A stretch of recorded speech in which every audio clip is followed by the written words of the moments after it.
Так что? А что, мы едем, нет? Так садитесь, едем. Вам и назад хотите или куда? Или что? Назад, да. Ну, садитесь, чего? Так дверь закрыта. Открыта. Так у вас ручки грязные, мне что, самому что ли открывать? Ну, вообще, да, но вы погоду же видите, а кто вам будет открывать? Ну, вы могли бы открыть, например. Я? Ну, Так это не бизнес у вас, тариф, у вас комфорт. Здесь не предусмотрена услуга открывания дверей. И не метро, и не лифт. Вы сами садитесь как бы и...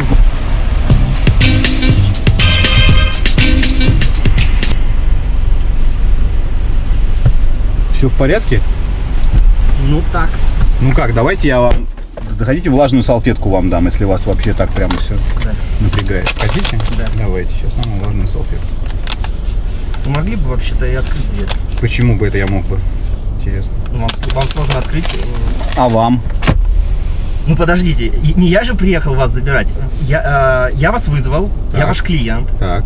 Вы могли бы какое-то расположение проявить?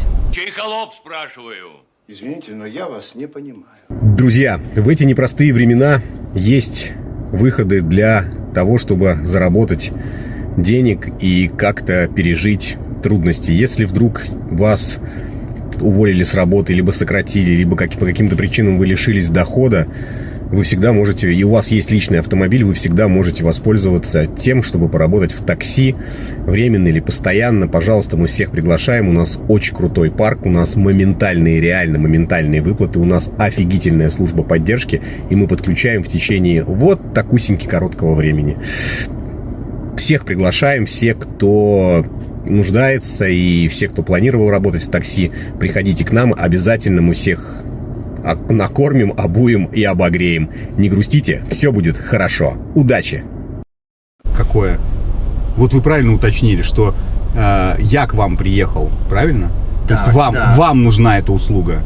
То есть услугу же вы заказываете изначально, а не я езжу и кричу: хотите, я вас отвезу, не хотите, я вас отвезу. Если вам нужна услуга, я к вам подъехал. Погоду вы видите, вот вам салфетка, держите. Если нужно, я еще одну дам, мне не жалко. Мне хватит. Точно? Вот, и в итоге я к вам приезжаю, вам нужна услуга, погоду вы видите, вы понимаете все эти риски, вы понимаете, что я не могу выехать из мойки прямо через секунду оказаться у вас. Это невозможно сделать. Ну, дверь бы вы могли мне открыть. Вот, можно я еще раз задам вопрос? С чего? Хорошо. Вы знаете фразу «клиент всегда прав»? Любой клиент всегда прав. Потому что вы неадекватные. Да, в любом состоянии, нахуй. Мы хотим ехать, куда нам надо. Вы неадекватные, я вас не повезу. И чё? И фразу я знаю, но я не уверен, что она... для вас ничего не значит, понятно. Нет, я не уверен, что эта фраза, которую нужно каждый раз доставать из грязного белья, из мешка с грязным бельем, трясти ею перед кем-то и говорить, что вот она прям на 100% в любых ситуациях работает.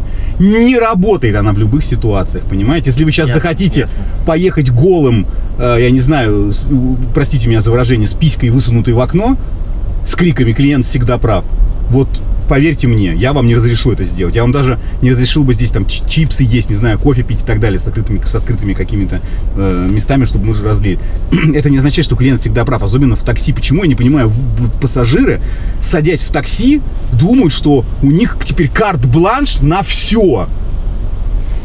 Ну это же неправильно, а вы еще не сели, а уже как бы, распереживались. Тем более я вам скажу, и уж на то пошло, у вас тариф, он дешевле, чем бизнес. Вот вы на бизнесе ездили когда-нибудь? Вы это понимаете, оттуда у вас эта, да, история? Я про бизнес прекрасно все знаю, я сам бизнесом занимаюсь. Я знаю, как работает бизнес и как в бизнесе нужно относиться к клиенту. Когда клиент вызывает такси, например. Я каждый день такси вызываю, я знаю, как это происходит. Так, и каждый раз вам открывают двери? Или вы просите открывать двери? Открываю двери, если прошу, открываю двери. На бизнесе, да. Это на бизнес-тарифе. Это бизнес-тариф. Но можно проявить к человеку уважение какое-то. То есть вы считаете, что я проявил неуважение, не открыв вам дверь?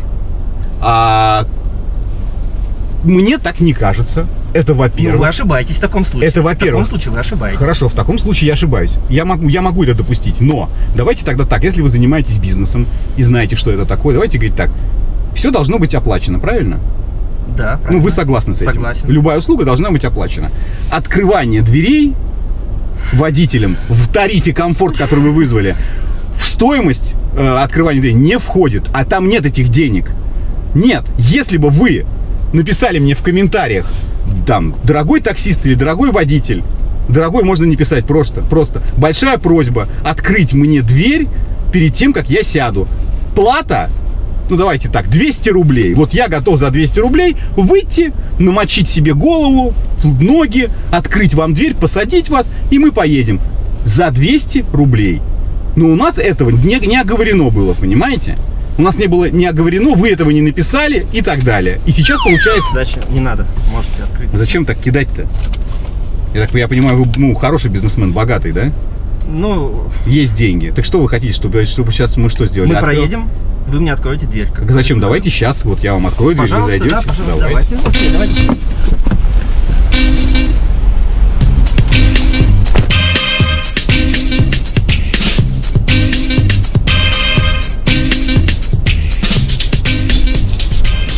Могу руку подать даже? Нет, спасибо, сам сяду. Вот так бы сразу.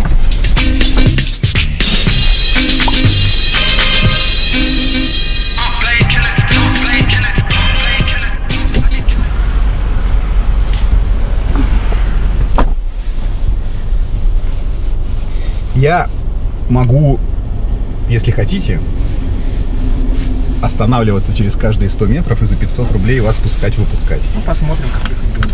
Ну, я могу себе их оставить, да, без претензий? Пожалуйста. Угу. Вот другое дело, как говорится. Согласен. Согласен, да.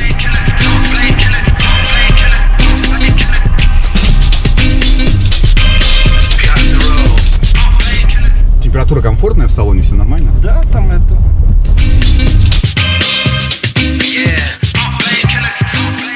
Ну вот не зря сегодня поездка прошла. Я вам хотя бы объяснил, как нужно с клиентами обращаться. У меня каждая поездка не зря проходит. Я деньги зарабатываю. Сейчас я на вас 500 рублей заработал. Поэтому у меня отлично прошла поездка. Ничего не потерял. Да, и я только приобрел, если честно. Вот я про это и говорю. Да. Вы молодец. Я вижу щедрого, респектабельного мужчину, который отвечает за свои слова. Вот.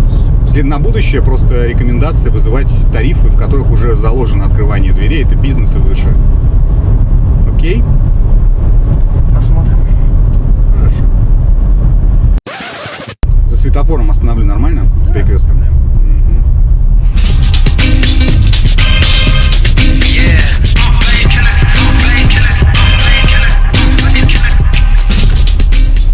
Так, у вас безнал, да? Всего хорошего. До свидания.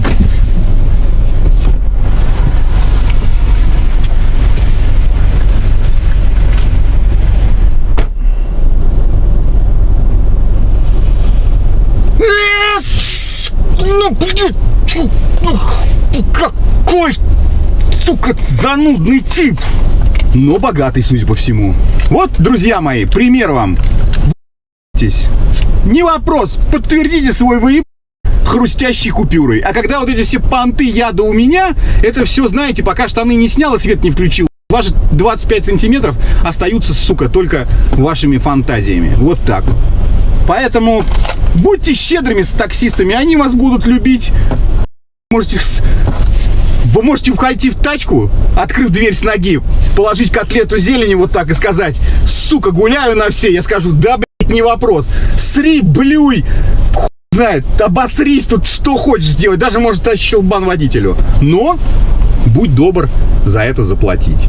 Потому что если ты этого не сделаешь, то, уверяю тебя, ты, сука, за это заплатишь. Но по-другому.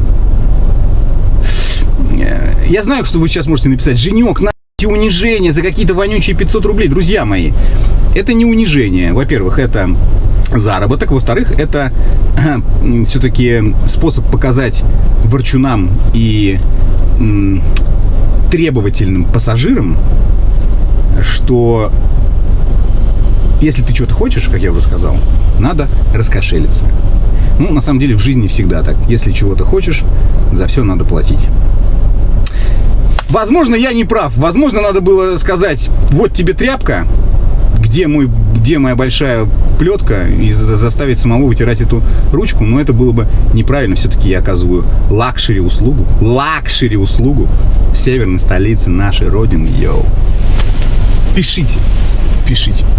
пишите. Только лучший таксопарк, только Такси Хайп. Ждем именно тебя. WhatsApp и Telegram в описании. Приходи, подключим тебя за 3 секунды. Выводить будешь бабки, когда захочешь, ежедневно, ежечасно, ежеминутно. И у нас очень крутая служба поддержки. Жду, пиши.